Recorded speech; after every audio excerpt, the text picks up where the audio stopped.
Welcome to Faith Vocals. My name is Faith. We've been on this channel going through a series in the book of Genesis in the Bible. Just been trying to work our way through that book in the Bible. And so today we're on Genesis chapter 26. Let me quickly say my goal for this Bible study, for going through this book of Genesis, I'm offering my point of view in the hopes that it'll be a start to a conversation. I'm a Christian, so that's my attachment to the Bible. I consider the Bible to be the best source of truth that humanity has. And so looking at Genesis, I'm trying to get some context for what it is that I believe. Of course, as a Christian, I believe that the central figure in the Bible is Jesus Christ. As the Bible teaches, Jesus Christ was the Son of God who came to earth, lived a perfect human life, died on behalf of humanity's sins. He died the death of a criminal, even though his life had been a perfect one.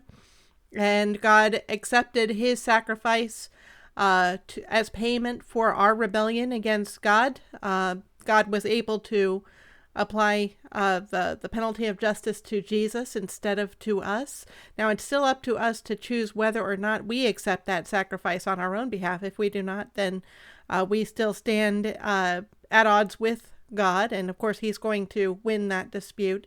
But he's made a way through Jesus for us, and we know that it was successful because Jesus rose again from the dead 3 days later, which demonstrated that he is the Son of God, which, given the Jewish context that Jesus was born into as a human being, lived in, given the culture that God raised up to be the best descriptor of who Jesus is, the best framework to understand who Jesus is, Jesus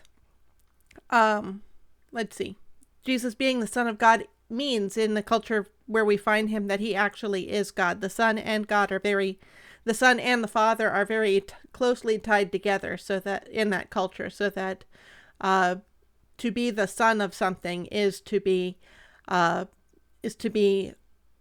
basically that thing. My pastor likes to bring up that when in Hebrew you're talking about the age of someone, you say, instead of saying he is 36 years old, you say he is the son of 36 years. And so that attribution belongs to him. It's not that he is somehow lesser than those 36 years. It's that equates him to those years. So, as a Christian, I consider Jesus to be my Savior, to be the Son of God, to be the most important person in human context. And am so grateful that God has made a way of salvation by having his Son take that payment for my behalf. The Bible tells us in the beginning of Genesis chapter 3, that the first man and the first woman sinned against God at the very beginning of Earth's history, early on after creation happened. So it might be useful to ask, why didn't Jesus, the deliverer, come immediately as soon as the first humans sinned? Why didn't Jesus come to earth and deliver us immediately? And I think a big reason for that is that humanity needed to have a certain context in order to understand the significance of what had happened, the significance of our rebellion against God, why it is that we are subject to God's wrath, and because of our rebellion worthy of eternal punishment, the way the Bible describes it, why we needed to be delivered. And so there was a good bit of human history that happened before Jesus stepped foot on this earth. And Genesis is the first book of the Bible, giving us the context for that human history. So I thought I would do a study going through there, have a look at it. I am not the first one to do a study like this. We'll see how far I go. I kind of would like to move on after Genesis, maybe look at the book of Job, maybe we'll see how far it goes. It is a slow process. At the rate I'm going, I'm not sure that I would get to the most significant part of the Bible, which I consider to be the Gospels: Matthew, Mark, Luke, and John. I certainly welcome you to check those Gospels out yourself if you want to see the core of the biblical message. I believe that it helps to look at the older books of the Bible, such as Genesis, such as the one that we're going through, looking at it with the understanding that the deliverer is coming and that deliverer was Jesus. If we look at it in the context of who Jesus is, it gives us so much understanding of what the Bible says and means. At the same time, the older books, Genesis and on, provide a lot of context and understanding for what Jesus was actually doing while he was on the earth. My goal is to have a conversation with you. I understand you're looking at this video. If you've lasted this far before I've referenced you, then you certainly are a person of patience. I would be very interested in hearing what you believe, even if it doesn't line up with the Christian beliefs, especially if it doesn't line up with my Christian beliefs. I am interested in hearing what other people believe. I'm trying to see where we believe the same things, where we believe differently, what the difference is between where we agree and where we disagree. I think that would be a valuable conversation to have. So you are definitely welcome to leave comments below, downstairs, I like to say. And we'll go ahead and get into our study now. We are in Genesis chapter 26. So I'll pull that up on the screen. We did a little bit of the chapter last week. I think this section calls for a good bit of recap here. We are looking at the life of Isaac. So I'm highlighting the name here. Let's see. So you can see what I'm focusing here. Isaac. Isaac was the son of Abraham. We've spent a considerable amount of time in Abraham's lifetime leading up to this. Abraham, by this point, has passed away, and his son Isaac has taken up the promise that God has given to Abraham. Earlier on in the chapter, the Lord appeared to Isaac and said, for context, there was a famine in the region at this time. The Lord said, "Do not go down to Egypt. Dwell in the land of which I shall tell you." And I mentioned that early when Abraham first came into the region of Canaan, there was also a famine. And at that time, Abraham had gone down to Egypt, had an incident very similar to the one that Isaac has in this account, and at the same time different. You can get more details about the account that we're looking at here if you check last week's video. Actually, I think I released 2 videos last week. The most recent one, on the channel, if you look at my channel, the one that was released the most recently is going to be the one I'm referring to about Abraham's encounter in Egypt and how Isaac's encounter in this region of Gerar was very similar and yet at the same time different. So you may be interested in that. We're going to try to stay towards the region verse 12 and beyond, but a lot of what is happening in the past 2 stories, the one from last week and the one we're going to look at here, rings very similar to Abraham. Abraham, Isaac's father, God called Abraham to leave the land where Abraham was originally settled, the land of Haran, and told Abraham to come to the land that God would show him. That was the land of Canaan. When Abraham came to Canaan, there was a famine, and so Abraham headed to Egypt. God had given Abraham a promise at that time. Let's go ahead and have a look at Genesis chapter 12, where that happens. When he called Abraham out from his home land, he said, "Go from your country and your kindred and your father's house to the land that I will show you, And I will make of you a great nation, and I will bless you and make your name great, so that you will be a blessing. I will bless those who bless you, and him who dishonors you I will curse, and in you all the families of the earth shall be blessed. So he's telling Abraham that Abraham will become a great nation. Later on in the chapter, Abraham arrives at the land of Canaan, and the Lord tells him, to your offspring I will give this land. It says, so he built there an altar to the Lord who had appeared to him. And I'm just checking. I think there is some wording near here. I think I missed this when I came through this chapter at first too, but I'm not sure what I'm missing. So I'll just go on here. I do want to highlight, he built an altar to the Lord there. Okay. He built there an altar to the Lord. From there he moved to the hill country on the east of Bethel and pitched his tent with Bethel on the west and Ai on the east. And there he built an altar to the Lord. So this is Abraham's second altar, and called upon the name of the Lord. And I want to highlight that phrase. I think that is a very important phrase in the life of Abraham. And we're seeing Isaac retread some of the ground that Abraham had tread. So we'll go back to where we're looking at what Isaac was up to. Abraham has passed away. Isaac is beginning to establish his own family, his own identity in this land that God is giving him. God has said to Isaac, do not go down to Egypt, dwell in the land of which I shall tell you, sojourn in this land, and I will be with you and will bless you. For to you and to your offspring I will give all of these lands, and I will establish the oath that I swore to Abraham your father. I will multiply your offspring as the stars of heaven, and will give to your offspring all these lands, and in your offspring all the nations of the earth shall be blessed, because Abraham obeyed my voice and kept my charge, my commandments, my statutes, and my laws. So we're hearing some echoes of the promise that God gave Abraham. At different points, God made promises to Abraham.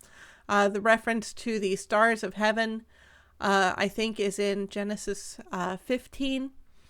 And so God is giving the same promises to Isaac that God gave to Abraham. And that is as it should be, because God had promised Abraham that Isaac would be the inheritor.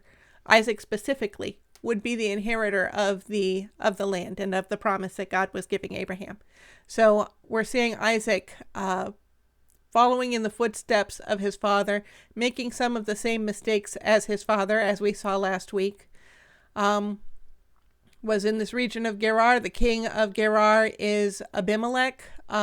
Abimelech kind of saw the mistake coming, because he had been, in Genesis 21, it gives us the account of how, in Genesis 20, it gives us the account of how Abraham's sin had put Abimelech in a bad position. So when he saw Isaac exhibiting some of the same behaviors, he was prepared. He saw the danger that was coming, and was able to warn Isaac. And I think, based on what we read last week, Isaac took what Abimelech had to tell him to heart. Abraham's sin, and the one that Isaac practiced after him, was Abraham was concerned that the people of this land of Canaan were so godless that they would murder Abraham in order to gain access to Abraham's wife, Sarah, to be able to make her their wife instead. So Abraham, in order not to get murdered, told his wife Sarah to say that she was Abraham's sister, which in that culture at that time, the truth was that she was Abraham's half-sister, and yet they were married.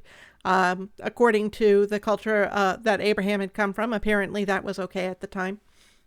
Isaac then later on did the same practice, thinking the people of the land might kill him in order to get to his lovely wife Rebekah. He had Rebekah say that she was Isaac's sister, even though they were not. They were more distantly related, more like cousins, I think, when they got married. And so Abimelech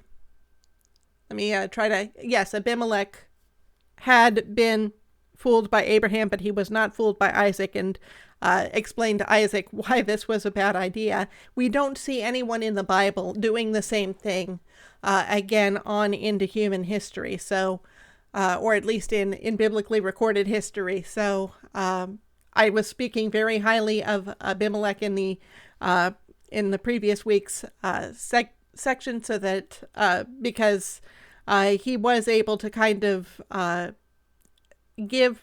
grant Isaac some wisdom concerning this matter, the sin that Isaac was involved in. And to Isaac's credit, it seems like he accepted that wisdom. So Abimelech is unique, because even though Abraham made a foolish mistake, even though Isaac made a foolish mistake, we don't see Abimelech running them off. They're allowed to stay in Gerar. That's different than when Abraham was in Egypt and did the same thing. The Pharaoh of Egypt ensured that they were driven out of the land of Egypt at that time. But in Gerar, Abraham was allowed to stay and develop a peace treaty with Abimelech. We'll look a little bit more at the circumstances of that today. And Isaac has been allowed to stay. As we can see in verse 12 here, Isaac is in the land of Gerar, where Abimelech is king. And Isaac sowed in that land and reaped in the same year 100-fold. The Lord blessed him, and the man became rich, and he gained more and more until he became very wealthy. So God is following through with his blessing to Isaac, just like God blessed Abraham. Abraham was very wealthy, and then Abraham passed his wealth on to his son Isaac. Now Isaac is in the land and is accruing even more wealth unto himself, and he's kind of settled in this region of Gerar. He's developed land. He's got a field. You've got to kind of stay in one place in order to manage that field. It says also he had possession of flocks and herds and many servants, so that the Philistines envied him. And I just want to check the word for the servants. I think I know how that works there. And a great household. Okay, that is different. We know that Abraham had slaves. I've seen the word for slaves in the Hebrew that we've been reading about Abraham. I believe that was the same for Isaac. I believe that part of this household would have been slaves probably, but it doesn't say that in this verse. It just says that he had a large household. So that's interesting. That's not what I had expected to see, and I wanted to satisfy my curiosity here. But we see that the Philistines envied Isaac. Apparently they envied Abraham too. Now the Philistines had stopped and filled with earth all the wells that his father's servants had dug in the days of Abraham his father.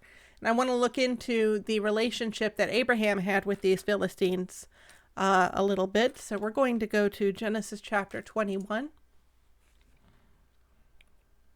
This was shortly after Isaac was born. And here we go. So at that time, around the time that Isaac was born, Abimelech and Phicol, the commander of his army, said to Abraham, God is with you in all that you do. Now therefore swear to me here by God that you will not deal falsely with me, or with my descendants, or with my posterity, but as I have dealt kindly with you, so you will deal with me and with the land where you have sojourned. So be a responsible resident here, don't cause any trouble, work towards the benefit of this land. And Abraham said, I will swear. When Abraham reproved Abimelech about a well of water that Abimelech's servants had seized, Abimelech said, I do not know who has done this thing. You did not tell me, and I have not heard of it until today. And then Abraham made a covenant with Abimelech. They kind of made a vow. There were 7 lambs that were reserved, set apart as a witness, kind of as a reminder to Abimelech. We made a promise. And so they made this covenant of peace there.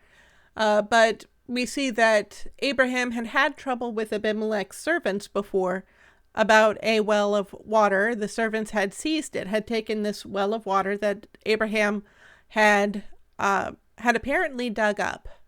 And apparently Abraham has been digging up wells, continued to dig up wells, which he would have to do because he was nomadic. He mostly relied on his flocks and herds.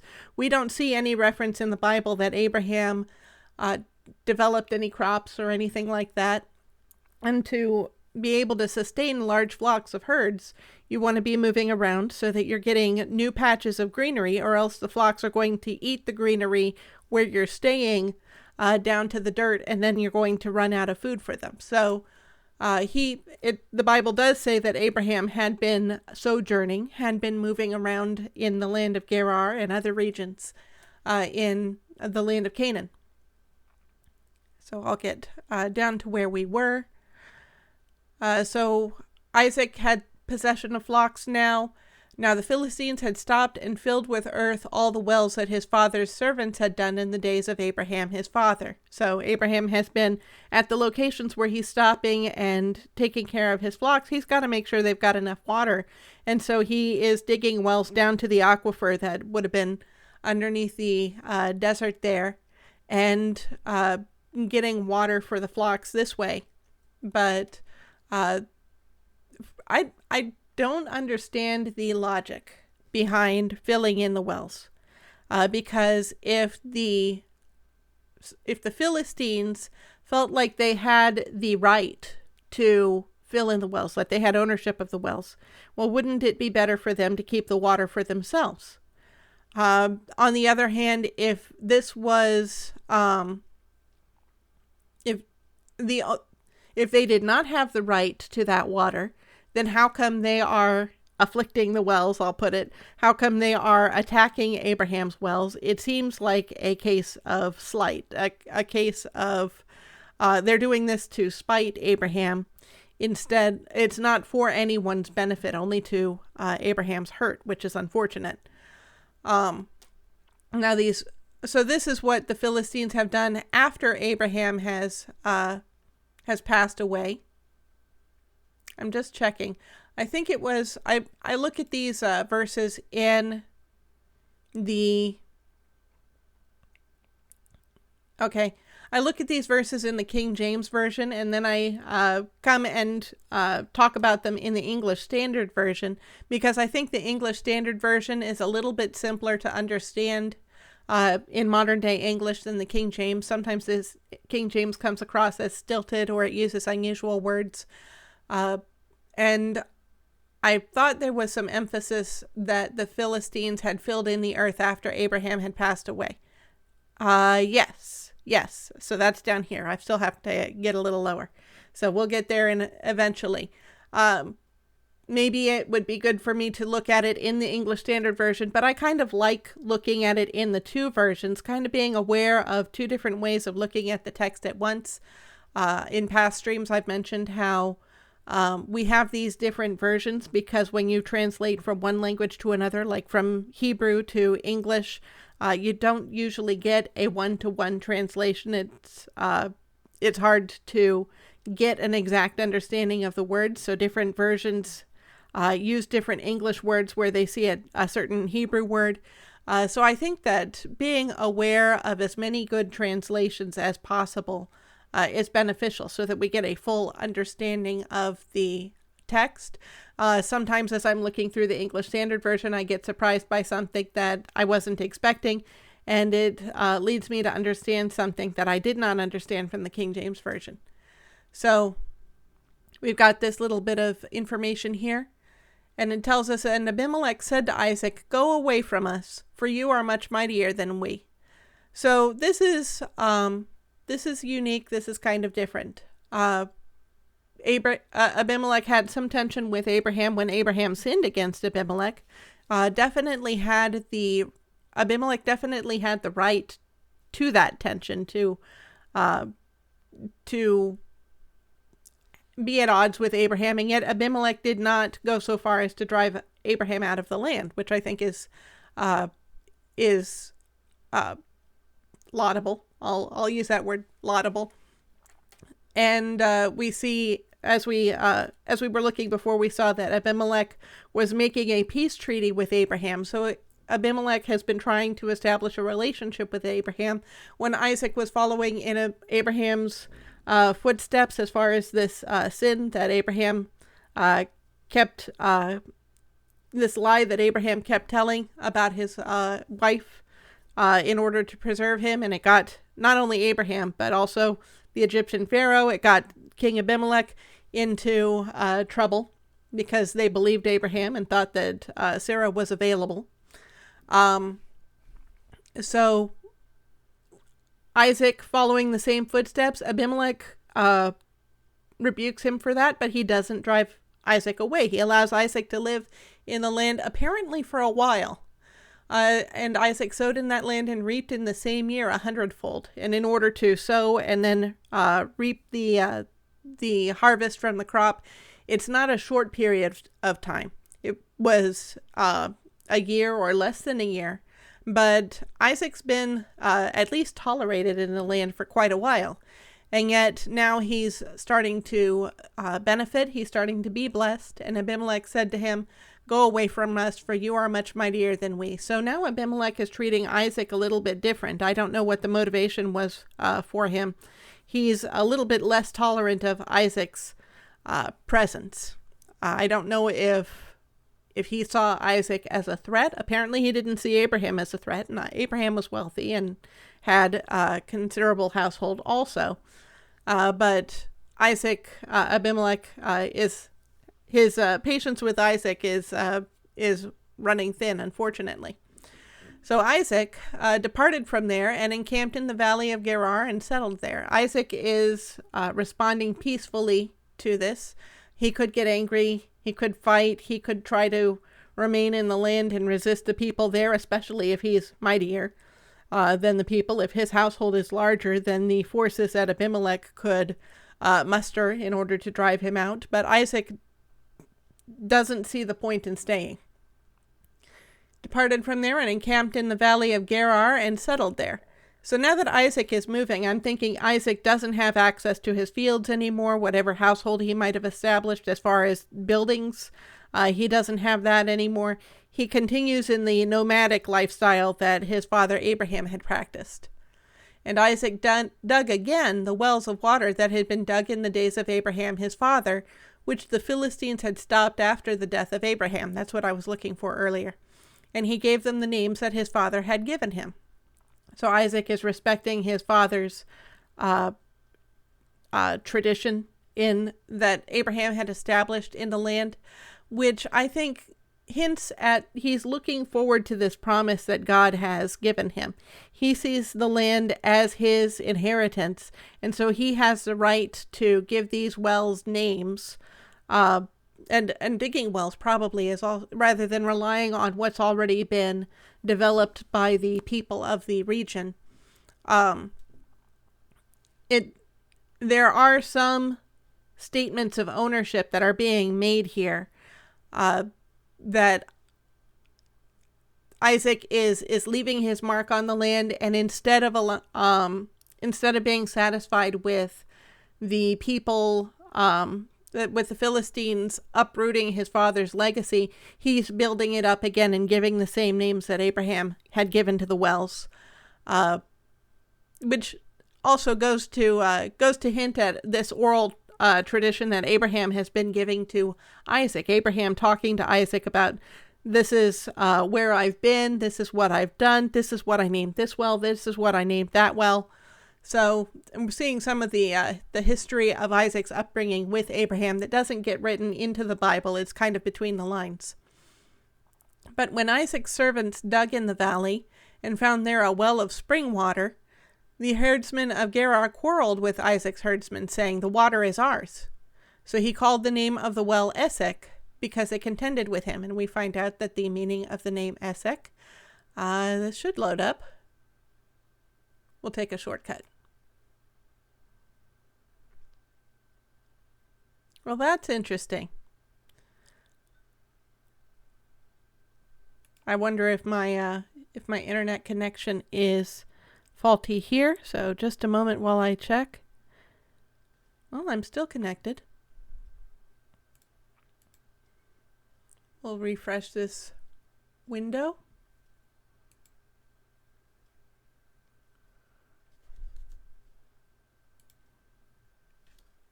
And this is a relatively new browser for me, so I'm not quite familiar with how the controls work. Yeah, that refresh happened. There we go. Now we have our footnotes. So Esek means contention, because they contended with Isaac at this new well. So Isaac gets to give the well his own name, not Abraham's name. Except the herdsmen the Philistine herdsmen are contending with him about it, so he names it Esek. Then they, Isaac's servants, dug another well, and they quarreled over that also, all the herdsmen, Isaac's servants, the Philistine herdsmen. So he called its name Sitnah. Sitnah means enmity. So these people are establishing a adversarial relationship with him. And he moved from there and dug another well, and they did not quarrel over it. So he called its name Rehoboth, saying, "For now the Lord has made room for us, and we shall be fruitful in the land." And of course that means broad places or room. So he's starting to see where God has allowed him to settle. The thought that crosses my mind here, of course, after all of this trouble, we've got to redig the wells because these people have slighted my father by filling in the wells. Okay, and then they're going to fight with us, and then they're fighting with us again. I'm sure that it must have been discouraging for Isaac. He's kind of relying on that water in order to sustain his flocks. He keeps having to move around. Isn't this land ours? Isn't this our inheritance? Isn't this my right? And yet he's moving from there and finally allowed by God, who's in charge of these circumstances, to settle near this well, Rehoboth. The Lord finally makes room for him there. Well, I think it would make sense to kind of question God and say, "God, how come I just can't settle anywhere? Isn't this land supposed to be mine? Aren't I mighty enough to take this land?" And thankfully Isaac's a patient guy, and Isaac is a peaceful guy, so he is not using his might against the people of the land. He is acquiescing to their insistence that he move away from there. I think it winds up being a good thing. All of this contention that he is facing from Abimelech and from the Philistines winds up being a good thing, because we already know what happens when someone settles in the city of the Canaanites. I don't know if the Philistines are technically the same people group as the Canaanites. They were living in the same region. But Abraham, when he came from Haran and moved to the region of Canaan, he brought his nephew Lot. And the Bible tells us that Abraham and Lot had to part ways because both of them had large herds, and the land couldn't support them both at once. So Lot went towards the region of Sodom and eventually settled in the city of Sodom. And I think the story of Sodom and Gomorrah is pretty well known. If you don't know the story, then I invite you to look it up in the Bible. You can use this tool that I like to use if you type in the letters BLB for Blue Letter Bible, or you can type in Blue Letter Bible. So blb.org or blueletterbible.org, that will take you to this website, and I just love it as a Bible study tool. And I have no relationship with the developers. There's no sponsorships or anything, but I keep going back to this tool because I like the access to the Hebrew language, to the different Bible versions. Sometimes the cross references are kind of useful, seeing what's related to this in other parts of the Bible. So I just think this is a great resource. So every so often I plug it. So if you want to see the story of Lot, I think in Genesis 13, 14, and then the story of Sodom and Gomorrah is in Genesis 19.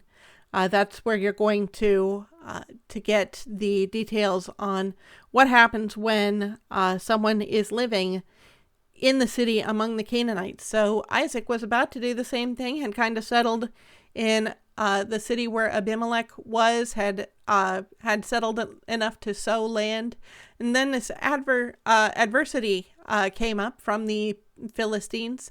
I think God allowed him that because Isaac is to inherit the land, is to claim the land. He is not to assimilate in with the people of the land. So finally, he has this place where he can settle. Has this well. From there, he went up to Beersheba, and we've already kind of talked about Beersheba today. I'll have another look there. So Abraham had made his covenant of peace with Abimelech, had his 7 ewe lambs that were the witness to this covenant that he was making with Abimelech. And I believe, let me just double check here. I believe the word for 7 in Hebrew is, okay, it's written out Seba here, but I want to say Sheba. Okay, so Sheba, you can understand how it could be written Sheba. The passage here in Genesis 21 says, therefore that place was called Beersheba, I guess, because there both of them swore an oath, and it means well of 7 or well of the oath. I guess Sheba is one of those homophones where 2 different words might sound the same, so 7 or oath. So we'll go back to where we started. Here we are. And this is the earlier segment here. So he went up to Beersheba. So this is a region where Abraham had kind of settled after Abraham made that oath with Abimelech. And the Lord appeared to him the same night and said, I am the God of Abraham your father. Fear not, for I am with you and will bless you, and multiply your offspring for my servant Abraham's sake. And just like in Genesis chapter 12, God tells Abraham, go to the land I will show you. I'm going to bless you. I'm going to make a great nation. Abraham arrives at the land, and God then reassures Abraham, I am going to bless you. I'm going to give this land to your offspring. So again, God has given Isaac his own personal promise. Don't go to Egypt. Stay in this land that I'm going to give you. And now that Isaac has kind of settled in his place in the land, God is coming back and giving him a reassurance of the promise. So he built an altar there and called upon the name of the Lord and pitched his tent there. So again, Isaac is retreading the steps of Abraham. I wonder how consciously he's going about this. He's going, okay, this is the place where I belong. This is the place where I will settle. And I am calling on the name of the Lord. And I did a study on that phrase, calling upon the name of the Lord, kind of settling on the understanding that to call upon the name of the Lord is to rely on the Lord to the point of saying, Lord, whatever your will is, that's my will too. So I am trusting in you to give me what it is you desire for me, because I trust that you are good. But even if it's not something that I care for, then whatever your will is, I will that too. And so in Isaac's case, he would be saying, Lord, you promised me this land, and I am behind that promise. Whatever your will is, then that is my will too. And there Isaac's servants dug a well. When Abimelech went to him from Gerar with Ahuzath, his advisor, and Phicol, the commander of his army. So Abimelech's never brought this fellow Ahuzath before. We saw that he brought Phicol before, but now there's 3 of them. So I just kind of wonder, Isaac seeing them coming, if he'd notice, there's a contingent of them. I wonder what this is about. Isaac said to them, why have you come to me, seeing that you hate me, and you have sent me away from you? We've had these tensions between us. Apparently you don't like the fact that I'm numerous, so you don't seem to like me very much. Why are you coming to me? Is everything peaceful here? They said, we see plainly that the Lord has been with you. So we said, let there be a sworn pact between us, between you and us, and let us make a covenant with you, that you will do us no harm, just as we have not touched you, and have done to you nothing but good, and have sent you away in peace. So again, Abimelech is kind of, if he knows at all about the adversity between Isaac and the Philistines, he's not letting on. There's plausible deniability. It could well be that Abimelech wasn't aware of all of the contention that Isaac was having with the people of the region. So you are now the blessed of the Lord. I kind of wonder what it was they saw. I mean, they knew that Isaac was wealthy. That's why they sent him away. You are mightier than we are. So I wonder what it was that they saw that let them know, oh, he's blessed by God. We better pay attention. I think probably whatever they saw, God was intending for them to see it. So God was making sure that they picked up on this, that they picked up on Isaac being blessed. And when Abimelech sees that someone is blessed by God, much to his credit, he seeks to make peace with them. So again, when he was speaking with Abraham, God is with you in all that you do. Now therefore swear to me here by God that you will not deal falsely with me or my descendants or with my posterity, but as I have dealt kindly with you. We see that wording again, just like we've been good to you, please be good to us. So you will deal with me and with the land where you have sojourned. And this is much to Abimelech's credit that he's going this route, choosing to make peace with someone who is more blessed by God than he is. Very wise of him to make that decision, because God told Abraham, the very first blessing that God gave Abraham, he says, I will bless those who bless you, and him who dishonors you I will curse, and in you all of the families of the earth shall be blessed. And this promise kind of trickles through Abraham's line. I believe that those who bless God's people, the descendants of Abraham, namely the Jewish people, are going to receive God's blessing. If you're looking at them saying this is God's people, he's got a plan for them. He favors them. The Bible later on calls the city of Jerusalem, which was the capital city of Israel, which of course was the land of God's people. God calls Jerusalem the apple of God's eye.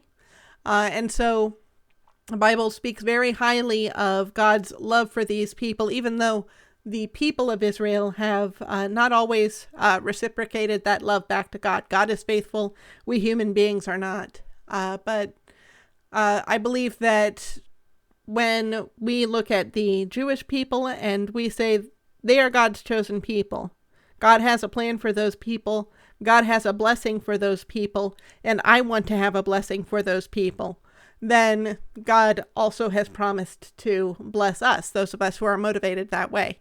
So it appears that Abimelech apparently had some sort of spiritual sensitivity, that he was able to pick up on Abraham being blessed and Isaac being blessed. Okay, yeah, I'm not as far down as I had been. Here's the agreement. You are now the blessed of the Lord. So he, Isaac, made them a feast, and they ate and drank. In the morning they rose early and exchanged oaths, and Isaac sent them on their way, and they departed from him in peace. So I think that's just kind of an interesting look culturally. I think over in the Middle East, they're known for being hospitable. So we saw an example in Genesis 18 of Abraham hosting God with a feast, killing I believe it was a fattened calf, so that God would be able to have a meal with Abraham, and God promised Abraham that he would have a son in a year's time. That son was Isaac. So there's this sense of hospitality to the point that Isaac is creating this impromptu feast from his wealth for the king. And certainly when you're faced with a king, that's what you don't want to give him scraps. You want to give him a feast, due his position. And then allows them to stay, makes a place for them. I'm reminded of that word Rehoboth, where God made room for Isaac. Isaac, of course, would have to make room for this party who is making this this agreement with him, with this contingent that's making the agreement with him. So after this hospitality on Isaac's part, Isaac sent them on their way, and they departed from him in peace. Very important. So Isaac is becoming more established in the land because God is blessing him, and blessing him with peace with the people who would be his adversaries. That same day, Isaac's servants came and told him about the well that they had dug, and said to him, "We have found water." He called it Sheba. Sheba sounds like Hebrew for oath. This is in the same region, Beersheba. Therefore, the name of the city is Beersheba to this day. So Beersheba kind of has two meanings. It refers to two times. One to the oath that Abraham made with Abimelech, and then the second time to the oath that Isaac made to Abimelech. It gets its name twice. So that is the end of the story proper that I wanted to go over today. We see God following through with his promise to Abraham to give the land to Abraham's son. God is now establishing a relationship through a promise to Isaac, and is giving Isaac a place, giving Isaac sustenance through the water from these wells, giving Isaac peace with his neighbors. So we see that God is continuing to be faithful to the memory of Abraham and to his son Isaac. We're going to have a little aside here. We know that Isaac has already had his sons, Jacob and Esau. In the previous chapter, I believe, it tells us that... Where is it? Yes. This is an account of when Jacob and Esau were born. They were twins. Esau was born first, and Jacob came out holding on to Esau's heel. And it tells us Isaac was 60 years old when his wife Rebekah bore them. And so now in our current chapter, at the very end of the chapter, it gives us some information about Esau, the oldest son. When Esau was 40 years old, he took Judith, the daughter of Beeri, the Hittite, to be his wife, and Basemath, the daughter of Elon, the Hittite. So Esau was 40 years old. He was born when Isaac was 60 years old. So Isaac is now 100 years old at the time that Esau is getting married to these Hittite women. And they made life bitter for Isaac and Rebekah, or they were bitterness of spirit, as is another way to translate the Hebrew phrase for that. So we see this, again, the reason that Abraham and Sarah lied, saying that Sarah was Abraham's sister instead of his wife, is because they saw the people of the region of Canaan as godless, and were thinking they have no reason not to murder Abraham if they take a fancy to Sarah. And Isaac is, of course, brought up by Abraham thinking the same thing. And earlier in this chapter, I've kind of been referring to it, not looking directly at it, but he did the same thing where he said that his wife Rebekah was his sister, because he feared the people thought they would kill him in order to get to his lovely wife Rebekah. And when Abraham was looking for a wife for Isaac to marry, Abraham did not look to the Canaanite people, some of whom would have been the residents of Sodom and Gomorrah. Sodom and Gomorrah was judged by God for their wickedness. Some of them whom would have been the Amorites. Abraham was a friend with an Amorite, but God told Abraham that the Amorites, the iniquity of the Amorites had not yet been completed. And the way that phrase is written in the Bible kind of hints to me that the Amorites were in iniquity. So they were demonstrating that they did not fear God. Abraham had an amicable relationship with one, but that did not mean he was attached to the people or trusted the people. And so now Isaac's son Esau is getting attached to the Canaanite people. I was going to say, when Abraham was looking for a wife for Isaac, he sent a servant back to his old family in Haran, or around the region of Haran to find Rebekah. And that's why Rebekah is a distant relative of Isaac, because she came from that region where Abraham came from. But Esau is choosing to attach himself to the Canaanite people, and they made life bitter for Isaac and Rebekah. So we're seeing this culture clash. Esau is embracing this culture, and Isaac and Rebekah are at odds with it, probably for the same reason Abraham was, seeing that these people did not fear God, did not worship or value God. So that's where I'll leave it for now. We'll continue next week. And I am working on trying to get some other videos up. I've been, again, trying to cut my teeth on editing. It's been a slow process. Still trying to learn how to manage that, and my schedule has been kind of tight lately, and so I haven't been able to make the progress on that I wanted to. But I would like to come up with some shorter videos in the future. In this time slot, you may see videos that are only a few minutes long. I would like to condense them down because I realize the length of time that I spend here. I've almost spent an hour, and an hour is usually the average for one of these recorded videos that I tend to spend. I don't think a lot of people are really interested in hour-long content. Let me know if I'm mistaken. Let me know downstairs in the comments if you prefer the long-form content, or if you would appreciate content that's only a few minutes long. I'm kind of aiming for that kind of content also. So I think I want to continue to do the Bible studies. That helps me to be able to be thinking about the Bible in a considered way, and putting some extra thought into what I believe. And it gives me ideas for things that I can express a little more succinctly once I've turned those thoughts over in my head once or twice, and maybe can break down into shorter content. So again, I'm only committing to do a video once a week. I would kind of like to establish a buffer in the future. Fortunately, these longer videos are kind of easy for me to produce. The shorter videos, it takes me time in order to plan them and to get them exactly as I want them. So I haven't been successful with those, with producing one of those in quite a bit.